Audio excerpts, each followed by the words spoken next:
Hello! It's time to go to Chapter 16. This chapter will cover 1920s, 1930s, and all the way up to 1950, including World War II. I'm going to start with some background from the 1920s, just to put this into context.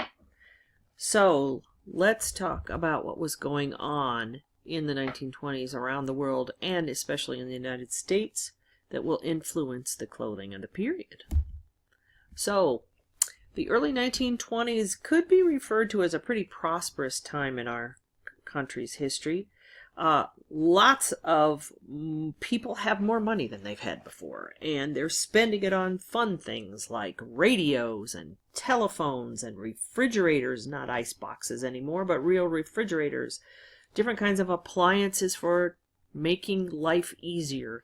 Many more things are affordable now, and middle-class people can afford to have them, including automobiles. Many more people are going to have cars in the 20s, and a lot more people are able to travel across the country and abroad. It wasn't that great for everybody, though. There were problems because things were going so well for a while that the farmers were able to grow a lot of stuff, and when you got a lot of stuff, then you don't have the greatest prices on the market for meat and vegetables and fruits and things like that. So farmers are going to start having it rough because of a surplus of available foodstuffs to sell. So that isn't so great for them. But for everybody else, it wasn't. It was a pretty exciting time to live and to be a consumer. We're going to have the beginning of big chain stores like Woolworths and Sears and Montgomery Ward's and places like that, where you can go and shop for anything. These big, this is like the early version of the big box stores back then, meant that people could have price options for things, and the prices are going to come down because there's competition for things. And people could start buying things on credit. If you wanted to buy a washing machine, you could pay a little bit down and pay more every month until you finally owned it yourself, which hadn't been done before. This is also a really important time because of Prohibition, which was the 18th Amendment, which prohibited the sale and consumption of alcohol. And it started in the 1920s, and if you see in the picture in the lower left-hand corner, there's a picture, and there's many like these, of people dumping out the beer and breaking the booze bottles because all of a sudden alcohol is no longer legal. And so there is a big movement to figure out how we can have fun without having legal booze. So they start creating these underground nightclub kind of things that were referred to as speakeasies. And these are kind of underground clubs where there would be jazz music, and you had to know Joe to get in, knock on the door kind of thing. And people would come and party and drink illegal booze that had been either made somewhere in a still by somebody or imported from Canada. There was a lot of underground activity and booze running. Boats bringing crates and crates full of alcohol, whiskey, whatever, into the United States via water, and there were also trucks coming from different places across the border, and it was a big underground business. But because whenever you make something illegal, it becomes more popular. So as soon as booze was illegal, everybody wanted it. And so people would have it in and get it in whatever illegal form they could. And there was a lot of police turning a blind eye to a lot of this partying going on. And there were clubs or speakeasy type things for high class people and for lower class people. But you know, it didn't prohibit people from drinking, and in 1933, it's gonna be repealed and come back. Some notable events for the 1920s: women finally get the vote. Good Lord! In 1925, the zipper is manufactured. copyrighted, manufactured, and started to be distributed. It takes a while for it to get super popular, but it's around. We've got the first movie with sound, and movie stars are going to become idols for people across the United States and in Europe. In 27, also, Charles Lindbergh flew his flight in the plane Spirit of St. Louis across the Atlantic. That was first cross-ocean flight. And that's going to lead to people being interested in doing that. And the whole airline industry is going to expand. And the idea of having air mail that could actually get faster from the United States, not have to go on a boat, but get to Europe via plane, that's going to start as well. But in 1929, you probably know that one of the worst things that ever happened to our country happened, which was when the Wall Street crashed, and all of a sudden inflation goes out the wazoo, and people are losing their life savings, and it became a really, really difficult time. And you can see the New York Daily Mail paper down there talking about greatest crash in Wall Street's history. There's a massive panic, stocks crash, and people lose their life savings and become unemployed.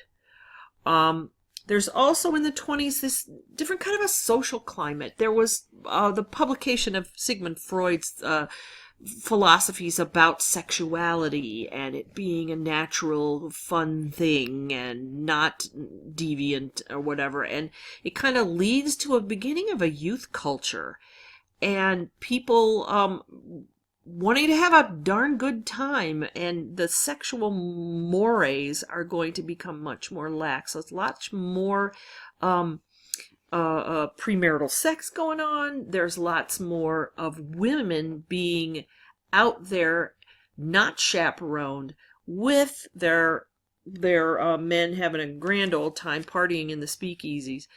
And people are trying to escape any kind of trouble or stress through going out and having a good time and with a party at a speakeasy with people. And some people consider this a time of real crisis of morality because the young people are partying it up and they're getting kind of crazy. And a lot of people think that that's not a good thing. In Europe, we've got some real political scary stuff going on.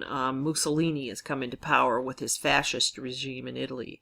And we've got in Russia the monarchy that had been in power for hundreds and hundreds of years collapses as it does in Austria-Hungary after World War I. So we're going into a period in the 20s of unrest in Europe. In 1917 was the communist revolution in Russia, and we're going to have a whole new era of communist government that was very, very difficult and hard. Lots of purges and lots of millions and millions of people killed. Lots of unrest in Europe and other places during this time period. Some fun things for us. This is also the time when Coco Chanel starts her fashion beginnings. She was a young designer in France, and she became one of the youngest and probably the best known female fashion icon. And she started out being known for knitwear. She was really into sweaters and stuff. And she started designing women's clothes that was made out of knit. And she was also into like resort wear and casual wear, very chic looking casual wear. And she was the first woman to really make having a suntan be popular. She herself loved the Riviera, and she would go down there and have grand good times. But she designed very practical and classic kind of clothes for women. And she started her couture house in the 1920s, and it's going to really go crazy. And Chanel is the one who invented the little black dress idea too. So Chanel suits for ladies still today are considered classic and are still around. And Chanel's still going. This is also the time period when Art Deco style comes in. And here is an image of some architectural motifs of Art Deco, but it applied to more than just architecture and interior decoration. The word Art Deco comes from this exposition that happened in Paris in 1925, l'Exposition Internationale des Arts Décoratifs et Industrie Moderne, with my very bad French accent. But anyway, that was the name of this exhibition in Paris, and it got abbreviated to Art Deco. And this is going to really influence so much of anything artistic in this time period, but in particular clothes and furniture and interior decorating. So you'll see a lot of that, and it's a really cool style. And it uses a lot of geometric forms taken from historic styles like the ancient Egyptians and the Mayans and things like that. And it's also related to other modern artistic styles that were going on at the same time, such as Cubism, Fauvism, Expressionism, things like that. So Art Deco it starts in the 20s and it'll go through into the 30s. There's also the Surrealist movement, which was surrealism being beyond the real. It's literary and it's art. It's influenced by Freud and his exploration into the mind, and it starts in the 1920s. And two of the most popular visual artists of this were Salvador Dali, and you can see his melting clocks picture up in the top right, and René Magritte, who did a whole series of weird-looking guys with bowler hats, and here's just one of them, but really bizarre kind of things, non-conventional scenes and objects used in weird ways, and supposedly is supposed to stimulate your subconscious imagination. It comes from your subconscious, supposedly. 1920s for women was the age of the flapper, and the flapper referred to fashionable young women in the 1920s, and it was written about by a famous American writer, F. Scott Fitzgerald, who wrote The Great Gatsby, which is probably the most famous novel about this time period. And his wife, Zelda Fitzgerald, was considered to be the epitome of the stylish flapper young woman. Now, there are a lot of urban legends as to where the word flapper comes from, and I would like somebody to look that up, because there's a couple of them, and I'd love it if you could share with the rest of the class what you have found that the origin of this term flapper.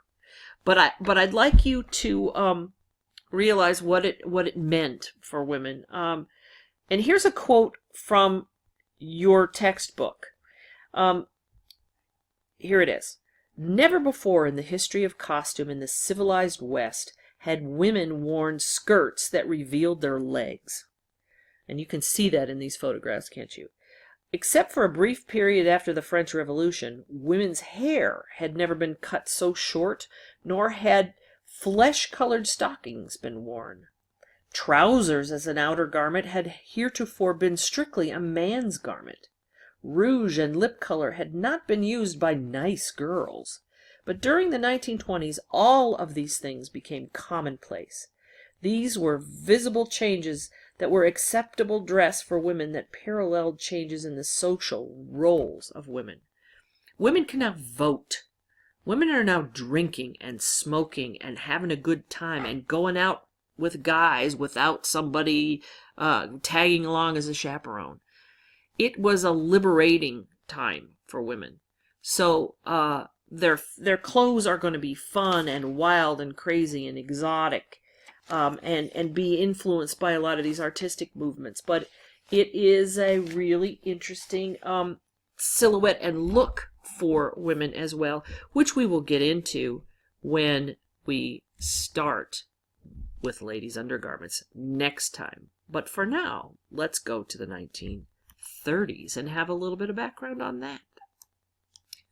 Okay, well, let's look at, not that, let's look at the 1930s and have some background about the 1930s. Okay, one of the most important things that happened in our country was the Great Depression that started with the stock market crash that crashed in 1929, and it caused a lot of problems in this country. First of all, massive unemployment. people out of a job who've had a job their whole life, and all of a sudden they don't have one anymore. And you can see this picture of some guys in New York, or Chicago, excuse me, advertising, you know, looking for a job. There's all kinds of people who are lining up at soup kitchens and selling apples and pencils on the corner, and all kinds of really, really hard things, just trying to survive. People are losing their homes. You've probably heard of people jumping out windows to kill themselves because they've lost everything. There was a lot of that. And there's also, added to that, to make it worse, there's a lot of natural disasters that are going on. You may have heard of the Dust Bowl. Due to really bad farming practices for dozens of years before this time period, they basically eroded the farmland and took all of the ground cover away and just sucked up all the nutrients out of the land. So what happened was, with the period of really bad windstorms in the Great Plains, dust and dirt was blown across the country and ruined people's properties and farms, and there was no water. Things wouldn't grow, and as you can see in the picture on the right, this is after a horrible dust storm which just buried the tractors and buried the buildings, and people died in these things, and it was awful. So farming goes to hell during this time period in the central part of the United States, and people are losing their farms and having to leave. If you've read The Grapes of Wrath, that takes place in the Dust Bowl during this time period. But it's not just dust. In other parts of the country, there's huge floods. There's all kinds of other stuff going on. So there's lots of problems with maintaining the natural infrastructure of the country. With all this unemployment and lack of income and people not having money to survive, the whole idea of unions comes about, and the labor movement really tries to get more people involved, which leads to a lot of violence and unrest. So it's a really unsure time for many, many people. Some of the things that happened during the 30s, well, Franklin Delano Roosevelt is president of the United States in the 30s. We finally get to 1933 and Prohibition goes away. 1935, FDR creates something called the Works Progress Administration to try and help create jobs for so many people who are unemployed. And for us as theater artists, you should know that money was given to theater artists to create plays and do theater across the country. They hired artists to be to decorate post office across the country. Buildings were built for civic purposes. Things were written and built and designed and painted and made. There was a federal theater project, that, you know, things like that. So for a while, the government was trying to help everybody get a job in one way or another, and putting government money towards that. In 1938, sounds like a little thing, but nylon comes in. Synthetic silk, you know, another version of synthetic silk. And this is just for Kathleen Rock. In 1939, Gone with the Wind was released, which was a very important movie, as she will tell you. But not everybody was poor. There were some that were very rich during this time period, actually, who kind of benefited from other people's misfortune. And, you know, not everybody was destitute. There was still a middle class. There was still definitely an upper class. And people who had the means would travel and wear nice clothes and, you know, live in New York and go to nightclubs and be fancy. And hanging out with Hollywood stars became a big deal. The whole idea of being in the social register and having a fancy social life and wearing the right kind of clothes is going to be a big deal. And not only when you're out, but also they were reporting on it. There were fashion reporters who would write about what people wore to different functions and publish them in the papers or in these new fashion magazines that become really popular during this time period, such as Vogue and Esquire and Harper's Bazaar. And this influence by Hollywood is going to be important during the 30s, and it will continue until today. for the people who were struggling, and just, people in general during the 30s, there's a lot of bad news coming across, not only from our country, but we're hearing bad news coming across from Europe as well. So going to the movies was a place to get away from it. And most of the movies from the 1930s are, uh, well, not all of them, but a lot of them are fluffy. You know what I mean? They're entertaining. There's musicals, there's silly comedies, there's fun romances. There might be a few dramas, but most of them were lighthearted, and people could go to the movies and get away from the depressing stuff. So people are going to be really impressed and know what the stars are wearing. And this idea of movie stars influencing fashion and what everyday people are wearing really becomes a thing, because people go see a movie, they want to dress like so-and-so has in this movie to wear out or to the prom or whatever. So there's this no industry involved in not only making knockoffs, which are like copies of designer clothes, but also, you can see the bottom left here as an example, Hollywood patterns and different pattern companies for home sewers are doing copies of dresses designed by famous people and worn by famous people in the movies. So you could go to your local Woolworths, look up this pattern based on, whatever movie from your favorite movie star, and make a dress that was a knockoff of that. So that was a whole nother thing as well. Now in Europe, we've got difficult things going on there too, as you probably know. Hitler and the Nazi Party are growing, and they're coming into power in 1933 and 36. Italy and Germany form the Axis powers. In 38, Germany annexes Austria and part of Czechoslovakia, the Sudetenland. And then in September 1st, 1939, the Nazis finally really start World War II by invading Poland. And so it starts in the late 30s, but it was brewing across Europe throughout the 30s. There's lots of problems with people, especially in Germany. One of the reasons Hitler came to power is because people didn't have anything after World War I. It was really, really rough during the 20s for a lot of people in Europe. And as soon as there's a lot of unrest and problems, somebody's going to come to the front and say, I can fix that. And that was Hitler and Mussolini. In Britain, there was a scandal during the 30s when the Prince of Wales ascended to the throne to be Edward VIII.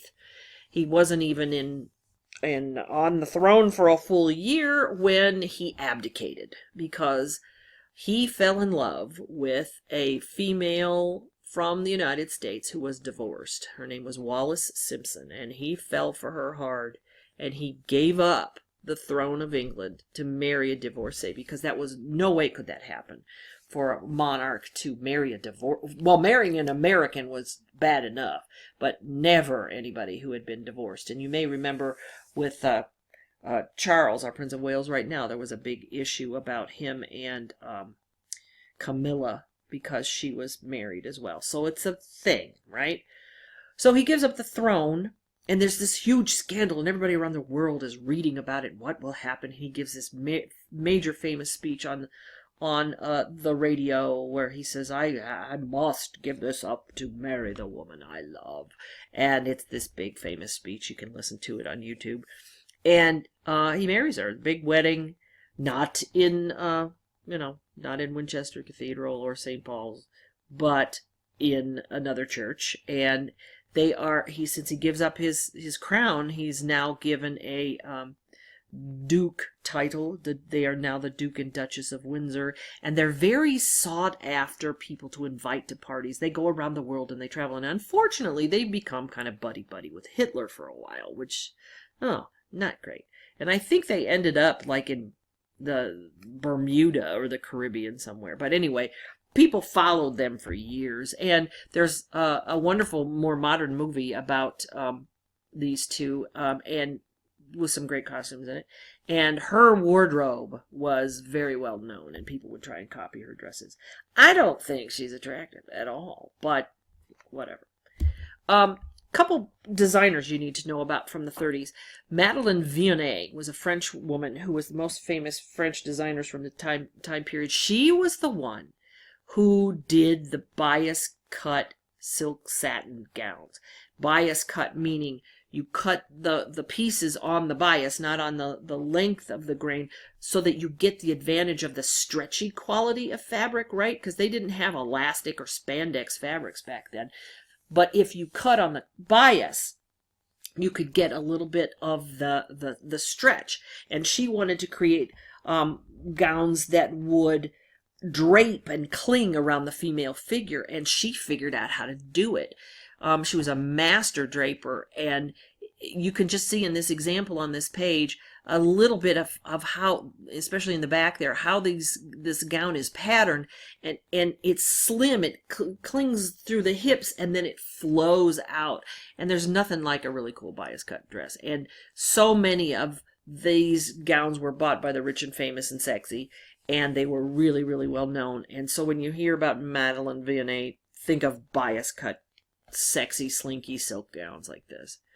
The other person you need to know about is Elsa Schiaparelli. She was Italian, and she was a friend of Salvador Dali, and she was known for her really weird clothing decorations.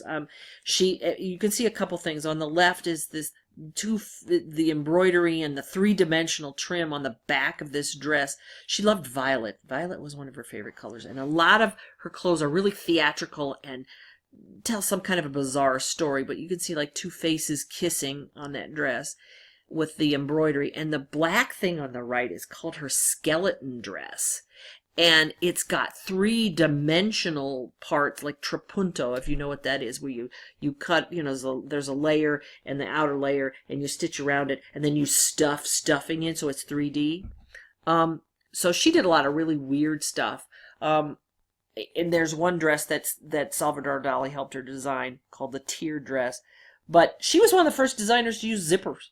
But she liked the surrealist, unusual, one-of-a-kind kind of things. So let's pause. I'm going to get 1940s ready for you, a little bit of background. And now we're going to talk about 1940s and World War II. A little bit of background about that decade. Okay, so in the United States, we were kind of lucky because we did not obviously suffer as much as the Europeans did. We weren't being attacked. The only place that the United States was attacked was in Pearl Harbor in Hawaii on December 7th, 1941, a day which will live in infamy, according to our president at the time. It was terrible, but when you look back at it, we're so fortunate that we weren't attacked more, like other countries in Asia and in Europe. So we didn't get into the war until 1942, and once we did, so much of the American industrial complex was focused on war preparation, and that included taking things that were put towards the fashion industry, the clothing business, towards the war effort. And so things had to change. Things got rationed because certain things needed to go towards the war effort, and we didn't need them for just regular everyday luxuries anymore. Especially things like food and gasoline and leather and some fabrics. But there were things like nylon, wool, rubber, and silk are being diverted to the military to use for parachutes, for boots, for uniforms, what have you.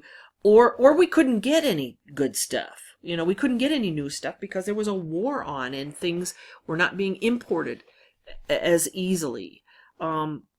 So the other thing that happened was, men leave to go off to war, and some women did, but mostly men.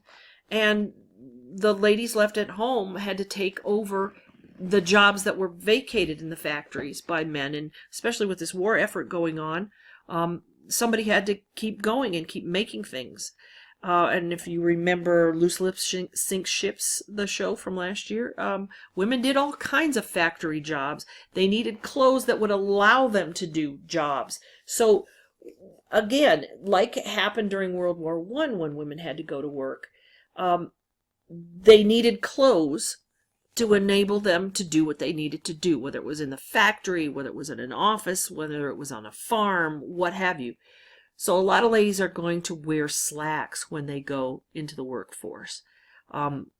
Coveralls if they're working in a factory, something that they could step into, zip up the front or button up the front and cover what they have on underneath. They need to cover their hair with scarves or turbans or whatever to keep their hair out of the machinery. So women are going to be part of this war effort, and it's going to affect the way they look and what they dress in because they've got different jobs now. About rationing, there is going to be rationing and restricted quantities of cloth and items of clothing and shoes and things that could be used. And what happens is there's these laws passed that were referred to as the L85 regulations that are going to restrict what can be bought, and when clothing is manufactured for sale, new clothing, they've got to follow these rules. L85 regulations restricted how much fabric you could put in a garment. What the silhouette is going to be with these restrictions is going to change. So we're going to see a difference in hem lengths and how wide the skirts are and whether pants have cuffs on them and stuff like that. So right here on this slide you can see some of the things that were mandated by this L85 regulation. How wide and long skirt hems could be, trousers, how long they could be, how long the suit jacket could be. If there was a belt that was a fabric belt that went with a dress, how wide it could be. They had to be narrower now. No more flowing sleeves or bias cut dresses. It took too much fabric, took too much yardage. So things are going to be shorter, straighter cut. No more extraneous things like pocket flaps and pants cuffs and vests with some suits and stuff like that. So the idea is to save fabric, save time, slim it down, get down to the basics, and put the rest towards a war effort. On the left is an example of how some of the things changed. It's got some of the measurements of how long things could be and stuff like that. And then on the right is an example of what a new rationed war effort kind of style is going to be. It's slimmer, it is shorter, it's got less extraneous stuff on it, and there's also going to be some influence in women's wear that reflects men's wear of the time period, just like we just had in World War I.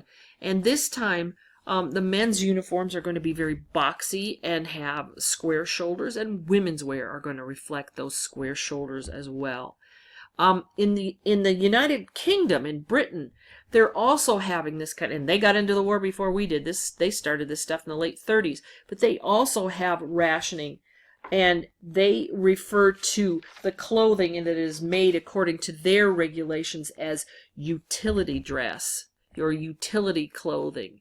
And there are some wonderful examples. If you ever get to London and go to the Museum of London, there's a whole part of the exhibit that is about London when it was under the Blitz during the war and when Germany was bombing them constantly. And there's a part of that is a clothing exhibit. It shows what the clothes were like and what the rules were, so it's kind of cool. In 1945, in our country, FDR dies and Harry Truman becomes the president. The United Nations Charter is going to be signed. In 1945, the first atomic bomb, sadly, is detonated in Japan, and the war is over by September. It was a very bloody, awful, awful war. Wasn't that long, though. If you think about the United States getting into it, we got bombed in December 41, and by September 45, it was over. Compare that to the war in Iraq. 1947, some things occur in fashion that are very important to us.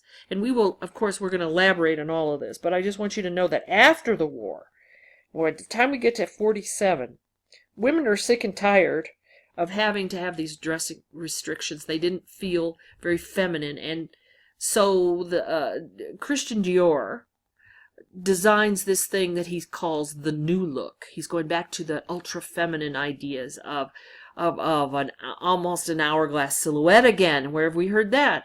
a nipped-in waist, full, long, flowing skirts. That totally blows out of the water all the restrictions. It's kind of like everything that you couldn't do during the war, we're going to do it now. We're going to have petticoats, and we're going to have long skirts, and we're going to have things that are really feminine and lots of stuff on them. So that's important. That starts at the end of the 40s, and this look is going to continue into the 50s. Another thing that happened in 47 is Princess Elizabeth, who was our Queen Elizabeth of England still, married Prince Philip in 47. And American designers that come to the forefront during this time period because, hey, no designs are coming out of Paris because they're under siege, right? They've been occupied by the Nazis. So in the United States, we had to find some of our own, and we did just fine. And I'm not going to elaborate on these because I think we're going to get into some of it when we talk about the clothing in specific. But I want you to know these names. Mainbacher. Claire McCardle was really famous for sportswear stuff. She liked things like this. There's a dirndl skirts, which are like heavily gathered into a waistband skirt. Separates is a new thing that she starts. The top doesn't match the bottom, or it does match the bottom, but separates, like you buy the top separate from the bottom. They weren't suits. That became a big deal. Stuff like that. Adrian, you may have heard that name. He was a movie designer primarily, but he also had a fashion line. Norman Norell, he's still around. Pauline Trégère, she was a French woman, but she came to the United States as the war was breaking out, and she designed here. So after the war is over, most of the French designers start up again, and come back to being, Paris being the place of fashion again after the war. But American designers did really well while they didn't have stuff coming across from Paris, and so they are going to stick around and prove to be very popular and have designs worn by famous Hollywood stars and stuff like that. So that it's not just the French fashion that's going to be in fashion anymore, but American designers are going to come to the front of the line after this, and their work is going to get more and more popular.